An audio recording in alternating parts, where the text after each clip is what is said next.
Welcome back, everyone. Hope you have had some nice minutes. Welcome, Göran Forsgren. Very interesting to listen to you. And Göran is one of the. It's very high here. I feel like I'm 5 years old.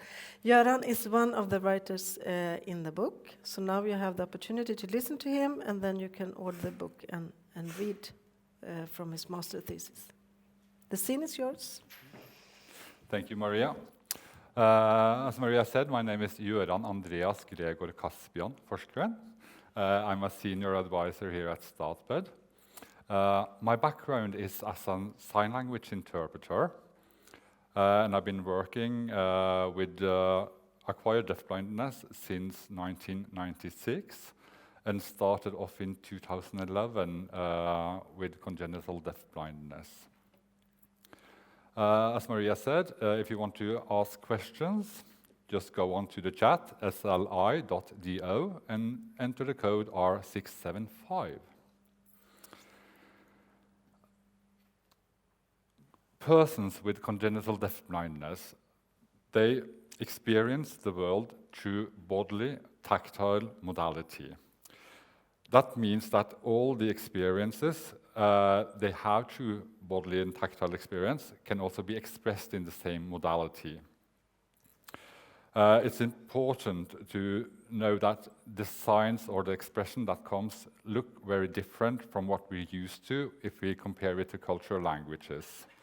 So it doesn't look like things we used to see, so it doesn't always look like signs. But we must believe that what we see has language qualities, because there is nothing that can become language before we see it as language and meet it as language. An example from the seeing-hearing world is when those of you who have children, the first time your child says "mama," "mama," "oh," or hearts, they're just melting, and you say, "Oh, my God, you said mama, yes, it's me. Look at me, you're looking at mama." And we go to the father and say, "Oh, come, she said mama." And we call in the whole society and say, "My child has actually spoken a word. She says mama." But did she really? No. She or he is actually engaging in emotional babbling. And should we then meet the child and say, "Oh, you're so brave, you're actually doing babbling"? We don't, because it's not natural for us. If we can recognize it as cultural language, we meet it as cultural language. And that's what we're going to talk about now, and how to see expressions made by persons with congenital deafblindness. Even if they don't look like something we used to, it's still language. And then we have to meet it as language, as the same when the child says mama, so it can become language, because we're forming the language together with the children. I'm going to talk about sign constructions, and when I say signs, I'm talking about the linguistic form. I'm going to come back to that. So when I say sign, someone would like to call them gestures, but from a linguistic point of view, they are signs because they have all the forms in linguistic form as signs. So that's important. But we also have to remember that these signs, they have not been negotiated. So they are not in any dictionaries. They are idiosyncratic, and we have to bear that in mind.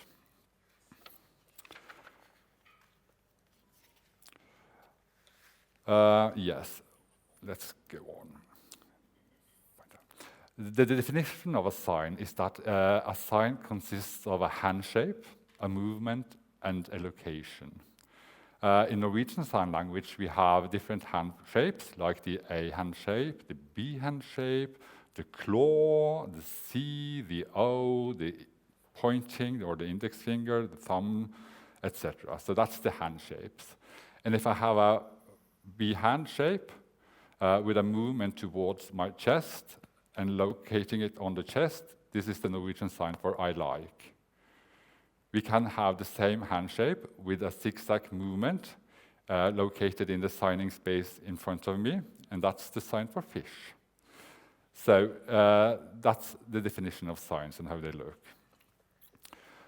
When I talk about sign construction based on experiencing the world and exploring the world, we also have to consider that people with deafblindness have a heightened tactile perception. They're more perceptive about touch than we ever can be. And from research, we know that all persons, all human beings, have an enhanced tactile perception. It's called the Meissner's corpuscles. So that means as persons, we can actually feel something, so we can feel differences in temperature and textures. But if you're deaf, for instance, and you don't use the auditory cortex, that part of the brain will start to process visual images. And vice versa, if you're blind, then the visual cortex will start to process auditory inputs.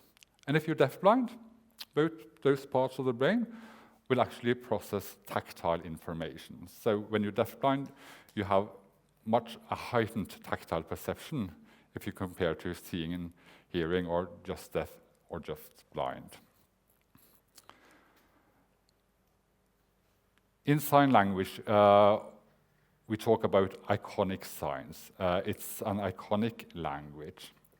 And from research, we know that iconicity is not an objective relationship between image and referent. It's rather a relationship between our mental models of the image and the referent. That means that if we, for instance, see a tree, then we make a mental image of that tree, and that we can transfer into a visual image in a sign. So, here I'm trying to explain how one does this. If we, for instance, have a cup, we can see the cup has a cylindrical form.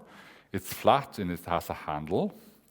And this can be translated into a sign, an iconic sign, where we show grabbing the handle, and then you can just use the mind and fill in the blanks. Okay, this is a cylindrical form, and we have the visual sign, the iconic sign for a cup. And when it comes to tactile iconicity, because when you're blind or deafblind, you don't see the image, so you have to feel it. You have to be tactily involved by exploring. And if you have the same cup, how is it explored? In this example, we can see that picture of me holding the cup and exploring the inner surface of the cup. And then if I just take away the cup, I still have the hand shape or the form of the cup, or how I explore the cup, and that's the tactile iconic image. And that does not at all look like a cup that we used to, because with visual iconicity, it's easier to recognize than this. Because what is this? I'm just holding my hand down, I'm pointing down, what am I doing? But if we have seen the exploration, we can also see and understand the iconic gesture that comes from exploring that cup. When building up signs, I've been looking at Sarah Taub's research, and she says that if you're going to create an iconic item, one has to select an image to represent. One modifies or schematizes that image so that it's representable by the language. And then we choose appropriate forms to show or encode each representable part of the image. So we're actually translating it, as we saw on the pictures I just showed you. We choose an image, have a mental image of it, and then we have to find appropriate hand forms to make a sign out of this. So what I said, choose the image selection. Then we schematize it. How can it be represented in language? And we must make sure that the representations of the image is in a form that is possible to create. You have to have physical hand shapes. That's doable.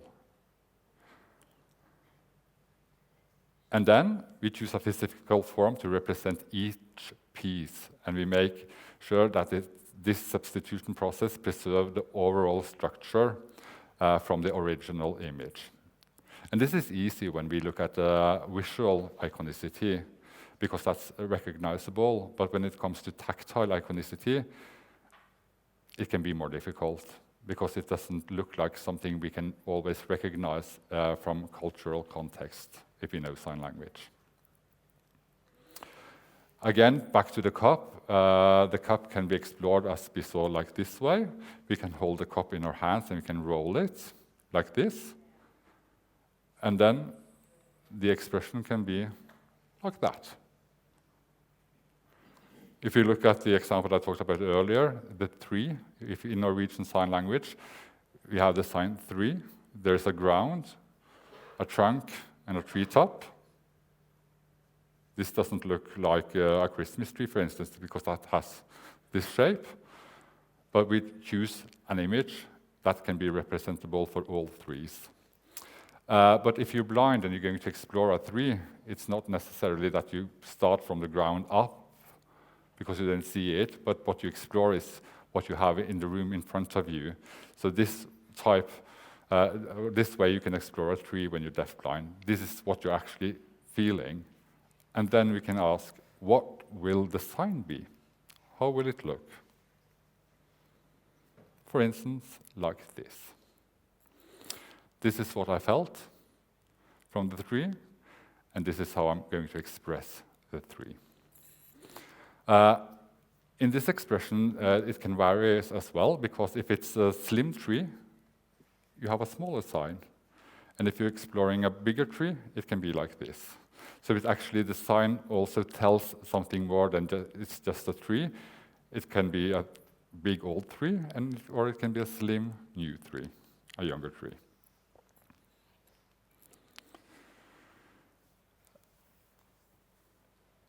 When we do explore, we explore through tactile exploration, we use bodily exploration, we can explore things both with our hands and with our body. We can explore objects, we can explore persons, feel their faces, for instance. We can also explore experiences. How is it when we are out riding? That's an experience. How does it feel through the body?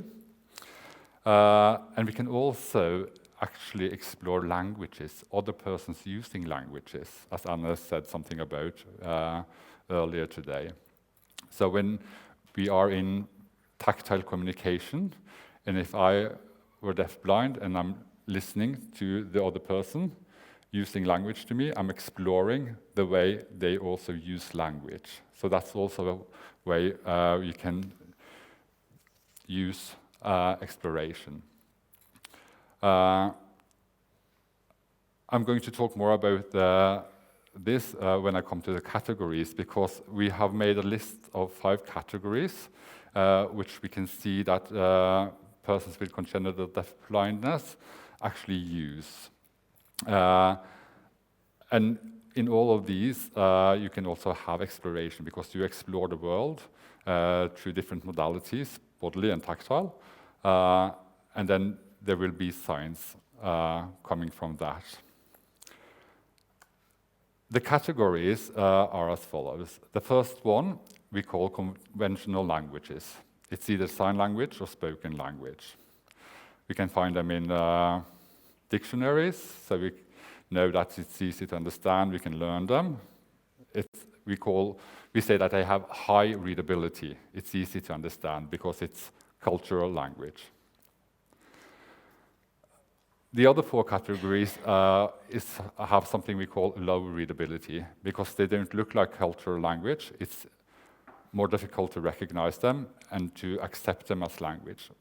We often hear that when we see things that people say to us, oh, it's just something they do. It's just behavior. And I want to say that behavior does not exist. I know many persons will say to me, no, of course behavior exists. they totally disagree with me. And when they say to me, I disagree, and I will say that, okay, when you said you disagree, you're actually pushing air through the larynx, activating your vocal cords. You have a lot of oral movements, and there are some emotional signs. But don't worry, they do it all the time. It's just a behavior. My point is that everything can be seen and described as behavior. If we're going to do our job interesting, we take the behavior glasses and put them to the side, and we put on the language glasses. Because if we see thing as language, we have to explore it more. We have to look into it and see what can the possible meaning of this be. And of course, behavior is existing. We don't deny that. But what is behavior? Behavior is language. When you have a behavior, you're actually expressing something. So it's just trying to find the meaning of what's being expressed. Yeah, back to the categories. The second category we call BETS, bodily emotional traces. The literature reference is Dahlman at colleagues from 2004. Bodily emotional traces, what are they? Most of you have probably heard about them, but I'm saying that an imprint can be an expression. So if, for instance, Anne, as you heard earlier, we share an office, so every morning when I come to work, Anne comes to me and she says, "Hi, Göran." Hi. She strokes my hand and says, "Hi, nice to see you." And if I were deafblind, and I'm doing this, we can ask, am I actually touching my hand? And we say, no, I'm not. I'm touching the memory from Anna touching my hand. Ergo, I'm languaging.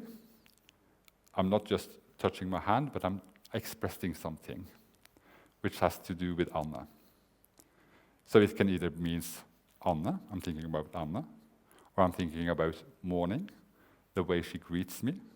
So we can have different meanings, possible meanings, that has to be negotiated if it's going to be a shared sign between us. So things we experience that are emotional puts traces, gives us traces that we can express. We can actually point back to the memory of the trace. So therefore, we're not touching the hand or pointing to the hand, but we're pointing to what has emotionally touched us, the memory of that. Another example of BETS, which is quite common, is touching the inside of the elbow. Because most of the person we work with has been frequently in and out of hospitals, taking blood samples. So then we can point back to where the blood sample has been taken. And then we ask, are they then saying blood sample? We say, not necessarily, because if you point to your arm and you laugh and say, ha, ha, ha, should we then interpret it as, oh, she likes or he likes taking blood samples? When we look at these type of signs, the BETS, the bodily emotional traces, you have to see them in scenarios as well. So what is the scenario with the hospital? And why do you laugh when you're pointing to the blood sample place? So then we have to fold out the scenario and say, okay, what's happening? So the scenario, when does it start? Okay, it starts in the morning, you're getting out of bed, going to the bathroom, having breakfast, driving to the hospital, perhaps going to take a blood sample, and then we go to the cafeteria and have something good to eat, perhaps an ice cream. So pointing towards the memory of the blood sample and smiling and laughing. Perhaps in this scenario where the blood sample makes the biggest emotional trace, you're also thinking about the nice things we can do as having an ice cream. And then we can meet it as a hospital scenario where you took the blood sample and you had the ice cream. And then we can build out the language. We can give more signs and talk about it in a deeper way. And then we also give more access to language. The next category is what we call mimetic expressions. It comes from mime or miming. You've all seen those who do pantomimes, and they have do like this, and they do like this, and they can mime things being in glass cages and everything. And also when we experience and explore different things or situations, this can be expressed through the same modality or through the body as we have experienced it. An example that we have seen, without giving you the reference, we see a girl, she has CP, cerebral palsy. She's together with her assistant, and then suddenly she says, or is it just something she does? If we see it as language, you have to understand, okay, where can this come from and what does it look like? In the context where this expression comes, she is with her assistant. The assistant is introducing a riding helmet and says, "You're going out riding." And the child just pushes away the helmet, and she goes this, grabbing hold of her pants and doing this. It looks like she's participating in rodeo, like sitting on a horse, like really cowboyish, and yeah. So through the way she is mimicking an experience, she tells us, okay, she's thinking about riding. But it doesn't stop there, because the way she expresses it, she tells us so much more. From knowing the situation, there are two horses. One is old and slow, and the other one is a bit smaller and quite frisky, hopping around. So what she's telling us when she has this movement or this expression is that she's riding the smaller horse, where she has to grab hold on the saddle and really trying to adjust herself to keep balance.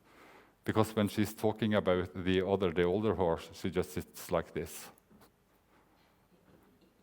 So she has two different experiences from riding, the old horse and the younger horse. So she's saying, I'm riding, but I'm riding the younger horse, the smaller horse, which feels like this. Bearing in mind that this child also has cerebral palsy, it's easy, of course, to say, oh, yeah, you're spastic today. And then we think about it again about behavior. So, behavior glasses off, language glasses on. What are you actually saying? Important to remember. The next category we call signs that are produced the same way they have been perceived in tactile modality. If I can borrow you, Anna, we can show this, because when we use signs and giving signs to deafblind persons, they are in a listening position, and we can say, you and I, we're going to read a book, and I do this year in and year out because we're reading books every day. And now I expect Anna to say book, but she doesn't. What does she do? She produces the sign as she has perceived it in tactile modality. This is how she reads my sign. And these signs come because we forget one important thing. We do not instruct. We have to instruct the signs as well. So when I give her the sign book, I also have to form her hands and show her to do this. I can even have the physical book in her hands and open it so she can feel how it opens, giving bigger access to understanding. Yeah. The last category we work on, we call them HTP. They are sign constructions based on heightened tactile perception.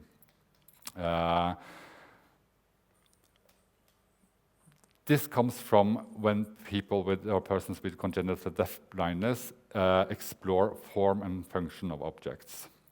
Then they can make their own signs that describes both form and function, or form or function. And we're going to see an example of this. In this picture, we're going to explore a wall. So it's a brick wall. You can see my hand is feeling the bricks.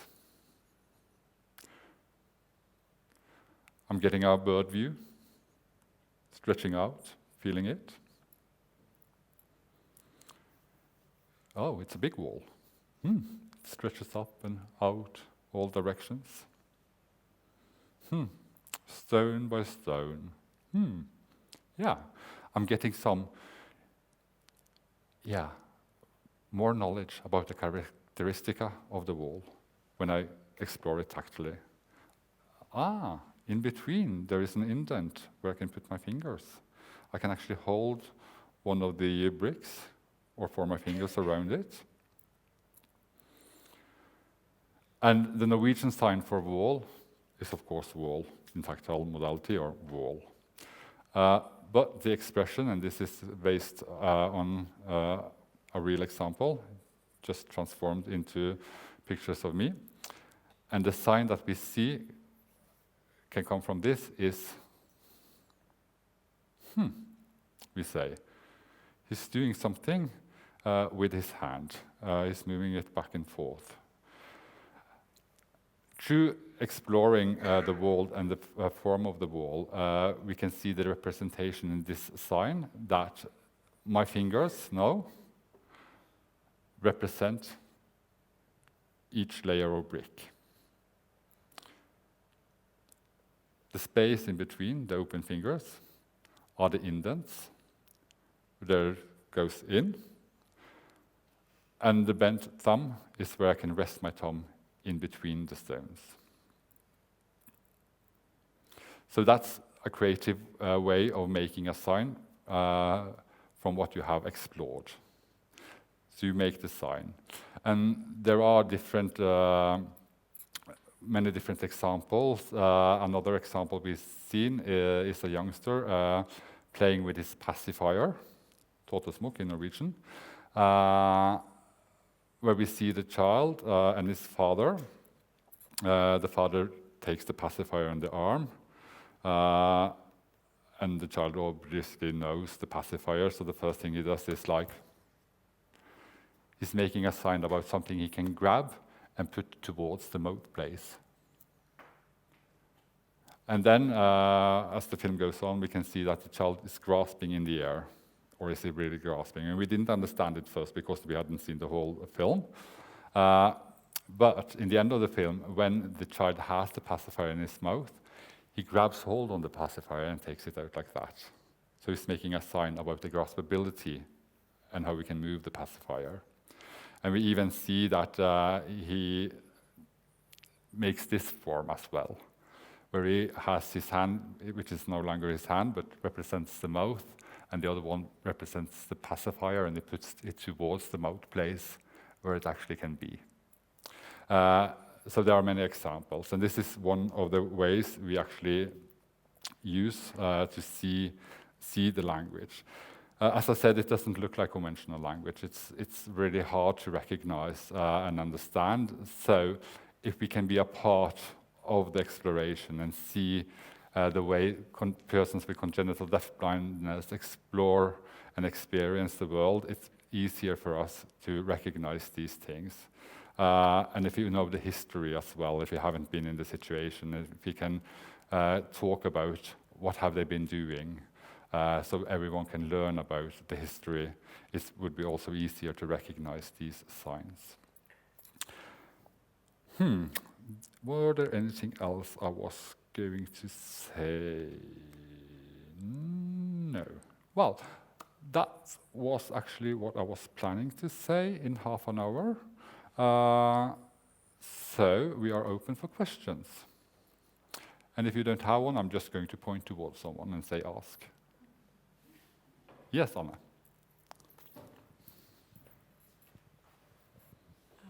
Thank you for an interesting presentation and useful. Thank you for the presentation. It was very clear. But I did not understand one thing. In your list of signs, why I could not see iconic signs. Why are there no iconic signs in the list? That is because, it's a very good question, because the signs we see takes on the iconicity. So that's why we haven't put them in the list. If we see them, when we see the signs, we can see that they are iconic. For instance, the iconic way we can see riding, the iconic shape of how you have read someone's hand saying book, the iconicity of the wall, for instance, representing the wall. So there we say that these signs are iconic, but they are tactually iconic. They're not visually iconic. That's why. And also we can discuss that. We could have in the list, we could also have pointing, referential pointing as our own, but in sign language we use referential pointing, so it's a natural part of the signs. Anna, and then Annika. Well, I have a question here for somebody out in space. It's Liz Hodge, and she says, really interesting, Göran. Sorry, I don't have, she wrote your name a wee bit different. Thank you so much, and I understand your point about the importance from a tactile perspective. Isn't there a risk, though, that all signs will look very similar indeed? A risk we overcome. Oops, wait, it's coming here.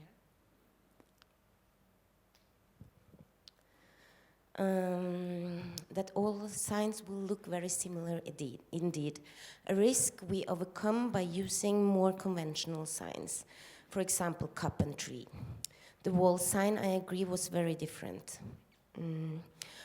Of using signs which make meaning for individuals from a tactile perspective. Wait. Okay, it's a different order here.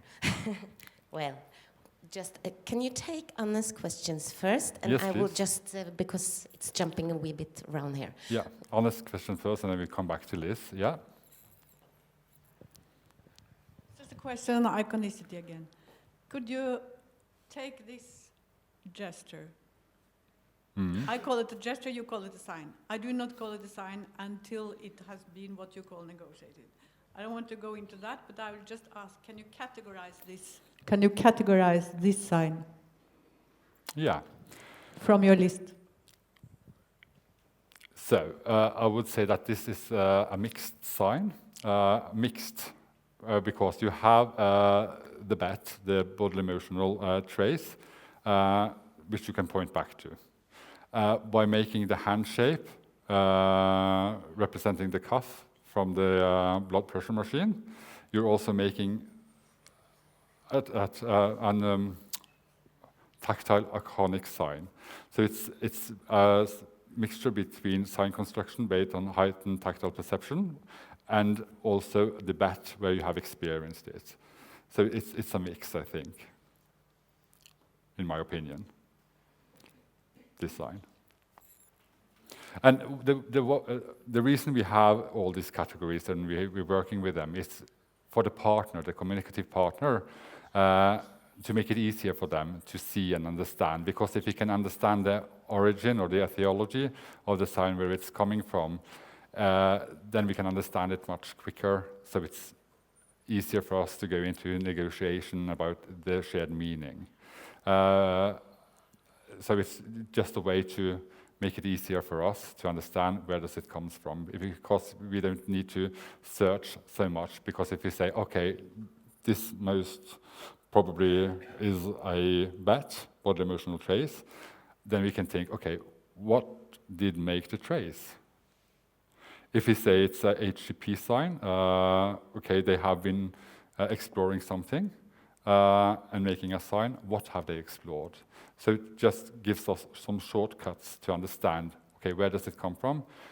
And it's easy because then we don't need to think about, okay, where have I seen this before? What can it mean? So if you have the categories, it's easier to say, okay, this is a mimetic expression, what are they miming? Which experiences do they have? Annika?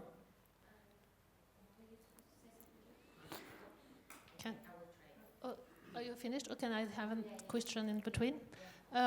You call the language iconic, but that's kind of representing physical things or actions. But if it's more not physical, like a thought or an emotion, can we still talk about it as iconic? Sign language in itself, we say it's an iconic language, but there are, of course, arbitrary signs. So there will be both. And some things, like emotions, they can also be expressed by the iconic way we feel it. As Anna said, the tension building up in the body, and how do we use our body? If I'm like very excited or very like this, what can it mean? Okay, which emotion am I expressing? The laughter is another way we can see iconicity, for instance, like smiling and laughing. What does that mean? It's also an emotion. But some signs need to be, you have to be in situation, and then we build on these situations in the scenarios, and we explain, oh yeah, this is what we do, and this can mean so and so. So it's also important to talk about second language acquisitions, because you have to learn something else. All the abstract things need to be taught as well.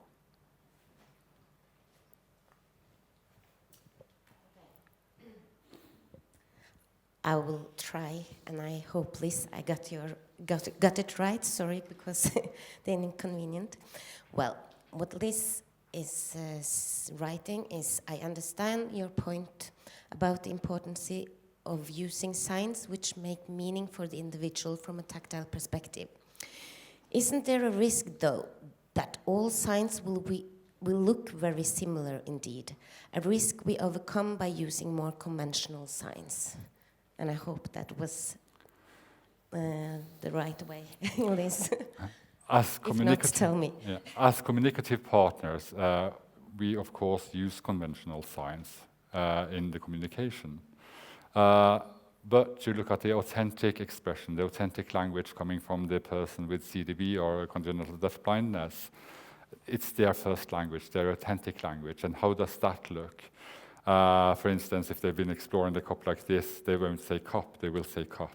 And that's their authentic expression and their understanding. And of course, they themselves know what they mean by this. And if we can understand it and meet it and answer it and negotiate it, they already have a grasp about what does this mean. And when we have stabilized that over a period of time, then I think we can start introducing conventional signs and say, yeah, when you say cup, we can also say cup. And together we can explore the cup in a different way and say, oh, it also has a handle. You can grab it like this, you can grab it like this, you can hold it like this, drinking from it, etc. But persons with congenital deafblindness have so many signs and so many different signs that comes from the way they do experience the world through being tactile, to being bodily in the world. And if we can build on their language, I think it's easier to give them conventional signs because they understand their own utterances. They do understand what they're saying and what they're thinking about. And if we can understand it together with them, then we can start with second language acquisition, in my opinion. Okay, Göran. Then Liz want to continue her questions.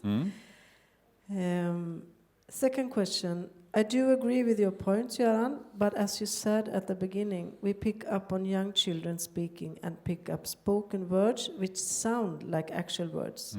Wouldn't we do the same with signed words? I understand that deafblind children are much more vulnerable and so they need more effort from us. But I worry that we are perhaps distancing them from our word. I wouldn't pick up on a spoken word which sounds like Chinese, for example, N. Thank you. And then we have another question after Yeah, that. because if the child, if not going away from mama, if they just point and say, and we know the situation, it's the breakfast situation, they point towards the cupboard, I'm borrowing your example, Camilla, they say, they want raisins with the cereal, for instance. And as a mother, we will recognize, oh, you're pointing toward the cupboard, there are the raisins, you have your cereal in front of you, and normally you have raisins on. And that doesn't sound like raisins at all, does it? It's like, but we meet it still as language. And we just answer and say, oh, yeah, of course, I forgot the raisins. I'm going to fetch the raisins in the cupboard. Like we're expanding the language. So it's like we're giving them more and more words so they can learn them. When you're deaf-blind, you don't see the world and you don't feel the world in varying degrees. So for persons with congenital deafblindness, it's harder to make signs that are looking like conventional signs, because they will express themselves in the modality they know, and that's the modality how they do experience the world. And it looks different. But if you can meet it and say, this is your authentic language, this is the way you express yourself, and if you can understand it and meet it, then we actually do the same thing as we do when the other children says, Mama. We just meet it as language and say, yeah, this is what you're saying. It becomes language between us. It has a shared understanding and a shared meaning. Because if you're totally blind and never seen a tree, how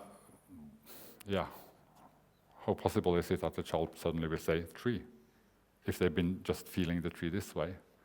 So to build upon what they experience and how they express themselves, then we can actually expand that and say, yeah, you say tree, and then we can explore how does a big tree feel like. Okay, it stretches upwards, and we can introduce the sign 3.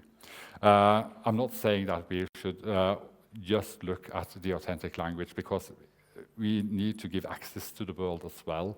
And by introducing conventional signs, we give bigger access to the world, because we give them a chance to communicate with more persons who know actually conventional signs, instead of a little group that just know their repertoire of signs. So that's why it's important also to introduce conventional signs, but equally important is it to stabilize the sign that they use, so that they know that we know that they are expressing a meaning that we can understand. Thank you. Liz, I think we will go further, because there are coming in many questions now. Yeah. So we have one question from Alexander. Thanks for the inspiring presentation. I have a question. Which one of the categories can you see already at little children with deafblindness? Sorry? Which one of the categories can you see already at little children with deafblindness? With small children, the HTP, the sign construction based on heightened tactile perception, we've seen it starting already from the child was 6 months old. The example with the pacifier is with a youngster who's only 6 months old. So that's the earliest I've seen it. I think also mimetic signs, the way they use their body. And a bit further out in the development, the bats will come, where they can point towards, or actually early as well, if the father always strokes it on the cheek, they can point towards the memory of the father's touching the cheek. So I think these things can come from early ages. Anna, you had a question? Okay. Okay. I think this isn't a question, but it's from Jay Harper. Great point regarding the category for those perceived in tactile modality. I often find many do not pay particular attention to the form held by those who are deafblind when receptively receiving information. But when seen out of context, completed without original communicator, they appear abstract, completely different, and hard for others to identify. Thank you. Yeah, that's true, because if we look at the signs as they have been perceived, of course, if someone is sitting like this, is it like cracking an egg? Is it tulip blossoming? So, but just remember to visualize, how do we make the sign? If you put the sign or our hands in their hands, where does this movement come from? What have we done to make this movement? Well, then the time is now 12 o'clock, I think. So we're going to have We are going to have lunch. lunch. Thank you so much, Welcome. Göran.